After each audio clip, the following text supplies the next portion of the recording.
What just happened in Washington wasn't a political debate. It was a full-blown shift in power. In a room built to echo quiet authority, something explosive occurred. 8. The kind of moment that doesn't just trend online. It rewrites the rules. 1. Of America's most powerful men, the Chief Justice of the Supreme Court lost control. And sitting across from him, a calm, unshaken Congresswoman who turned his outburst into a national awakening. But this wasn't just about anger. It was about a system being forced to look in the mirror. This is the story of how one woman's voice steady, sharp, and unshakably, real cut through decades of silence in one of the country's most powerful chambers. Before we dive into what really happened behind those mahogany doors, what you're about to hear isn't just drama, it's the beginning of something bigger. Let's start with the setting.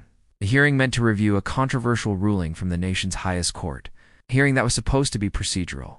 Quiet, maybe even boring, instead. It became the most unforgettable moment in modern American politics. At the center was Jasmine Crockett, black, fearless, freshman congresswoman, yes, but also a former defense attorney who knows exactly how power operates and how to hold it accountable. On the other side, the Chief Justice. Polished, confident, and used to being above criticism. But when questioned, really questioned, his calm shattered not with facts, not with rebuttals, but with rage. The tension had been building for years. Court decisions that chipped away at rights. Rulings that ignored lived experiences. A growing public that no longer sees the court as neutral. So when Crockett asked tough, clear courtroom-style questions, it wasn't just a challenge, it was a reckoning. She wasn't disrespectful. She was precise. She didn't raise her voice. She raised the stakes. And what came next would shake the walls of Washington. It started with calm questions. It's policy-focused, legally grounded, and well within congressional procedure. But as Jasmine Crockett pressed forward, asking about how recent court decisions would affect real people. Real families, you could feel the air in the room start to shift. The Chief Justice wasn't used to this. Not like this. For years, he had operated above the noise, tucked behind robes, rituals, and long-winded legal opinions, protected by layers of deference from both politicians and the press. But this time, there was no shield, sitting before a live audience, facing pointed questions from a black woman, unafraid of consequence. He began to stumble. First, with subtle deflections, then with irritation, and finally, with full-blown fury. What triggered it? It wasn't a personal attack. It wasn't even a raised voice. It was this: accountability. Crockett didn't shout. She didn't interrupt. She simply asked clearly and publicly why a man with so much power could write decisions that devastated vulnerable people. ...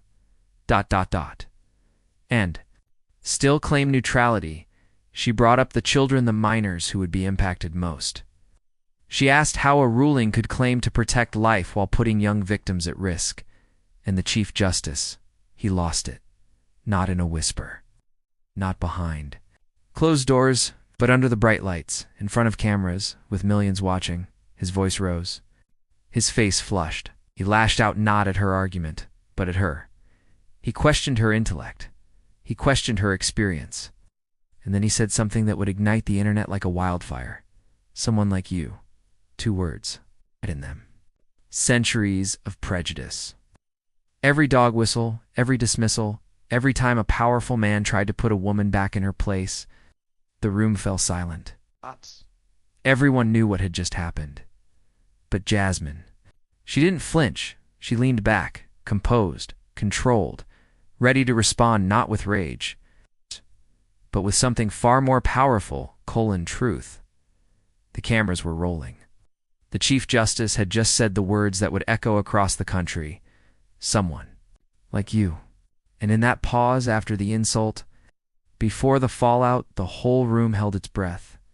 But Jasmine Crockett didn't blink. She didn't raise her voice. She didn't break composure. She leaned in toward the microphone, calmly, precisely, and delivered a response that would become an instant legend. "Thank you, Chief Justice," she said. 'Cause you've just made my entire point for me. The words weren't shouted. They didn't need to be. They cut deeper than any insult ever could. Then she did what every skilled attorney knows how to do. She laid out the facts. She reminded the room and the millions watching of her credentials. Years as a criminal defense attorney, fighting in real courtrooms, representing real people, facing real consequences. Children, women, families, the ones invisible to most people in power. She reminded the Chief Justice that unlike him, she had actually stood beside victims. That unlike him, she hadn't just studied the law, she'd lived its failures, tried to fix them. Then she turned his own question back on him. "Do you have daughters?" she asked. The silence returned, because in that moment the legal debate became personal. No more abstractions, no more footnotes. Just one powerful man, forced to imagine the ruling he defended being applied to his own family, and still he had no answer. So Crockett kept going, not to humiliate him, but to expose the disconnect. The distance between those who make the rules and the people forced to live by them. "You speak of the Constitution," she said, "but ignore the consequences. You quote precedent, but dodge pain. You sit above us, yet answer to no one." The Chief Justice had come into that room thinking he could control the narrative. Instead, he became the example, and Jasmine Crockett, she became the moment. The confrontation had reached its boiling point. The room was dead silent. The Chief Justice, one of the most powerful men in America, was visibly shaking. His face was flushed, his voice trembling, and his authority gone. He stood, nearly knocking over his chair, and exploded. "How dare you bring my family into this? You are a disgrace to this institution." Those words, shouted with fury, didn't just break decorum, they shattered the image of calm, controlled leadership the Chief Justice had spent decades building. Security moved in. Committee members yelled. Flashbulbs popped. But through the chaos, one person remained still. Jasmine Crockett. She didn't argue. She didn't match his volume. She didn't have to. Millions of Americans were watching in real time as the highest judicial figure in the country lost his composure, not because of an attack, but because of a question. And then came the final blow. A sentence that would go down in history, not for its insight, but for its arrogance. Maybe if you spent more time studying the law and less time playing to the cameras. But I suppose that's too much to expect from someone like you. It was again, is the phrase. And this time, nobody could pretend it meant anything else. The hearing room froze. The implications were clear. It wasn't just disrespect. It was coded, loaded. Centuries of systemic exclusion. It's packed into 4 condescending words. Even his allies looked stunned. Even those who agreed with his politics couldn't defend his tone. But Crockett didn't rise to the bait. She leaned in, calm as ever, and delivered a response that felt less like a rebuttal and more like a closing argument to the nation. "Thank you, Chief Justice," she said, voice steady. "You've just confirmed why trust in this court has collapsed." What followed wasn't a rant. It was a dismantling. She walked through her credentials. She broke down his record. She highlighted the gap between power and the people. And then, in one devastating line, she spoke for everyone watching. When someone in power can't handle being questioned by a black woman, that tells us everything we need to know. The Chief Justice, once untouchable, was now speechless. The hearing room emptied, but the real explosion was only just beginning. Within minutes, social media platforms lit up like a political wildfire. Those hashtags didn't just trend. They defined the national conversation for days.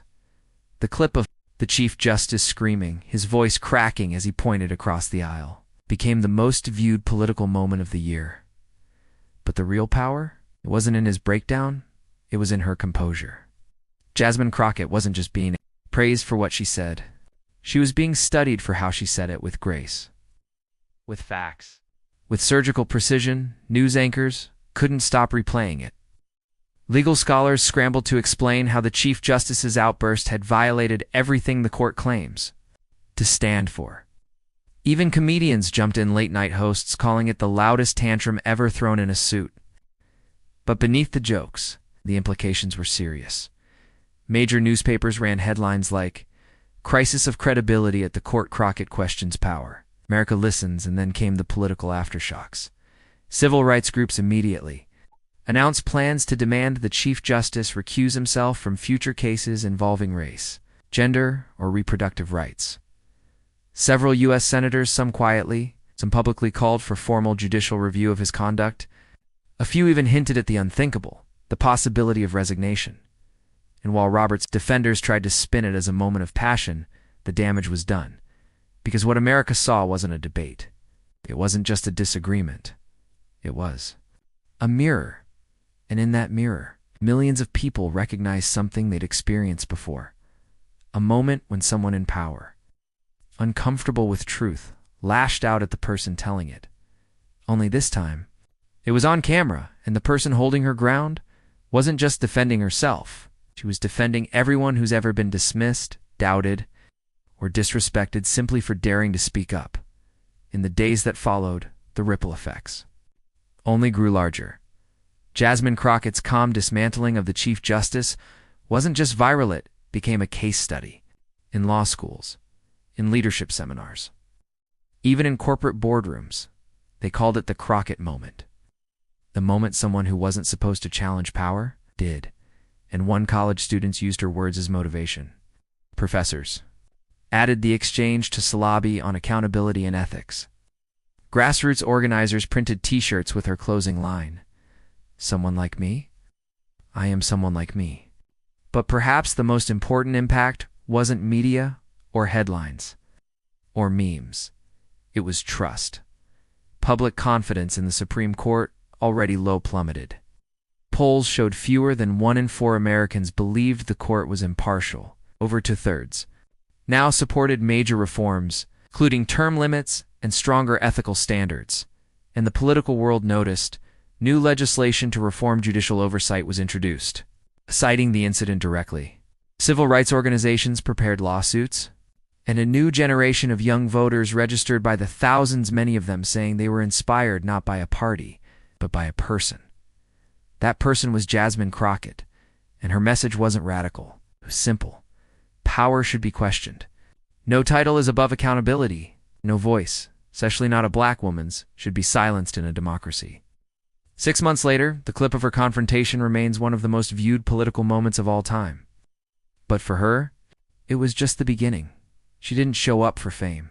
She showed up for truth, for justice, for the children whose lives are shaped by rulings made in quiet rooms. And when power tried to shut her down, she didn't shout, she stood up. If this story moved you, if it made you think, made you question, made you believe that courage still exists in American politics, mash that like button. Subscribe for more fearless breakdowns of the moments that matter. Because when leaders like Jasmine Crockett stand tall, we all rise. Hit the bell. You won't want to miss what's coming. Next,